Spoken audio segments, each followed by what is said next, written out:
Hello minasan, ako ay si Ryan BSTK diri sa Japan.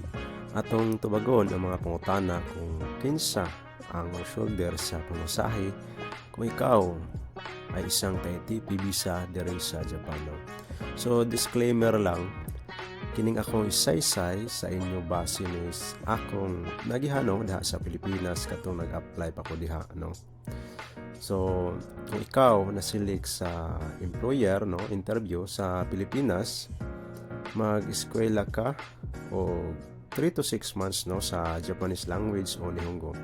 Samtang na-eskwela mo, gina-process po ng inyong COA o Certificate of Eligibility sa Japan side, which is ang kumiay or supervising organization ninyo diri sa Japan ang mohikay anang COE o Certificate of Eligibility.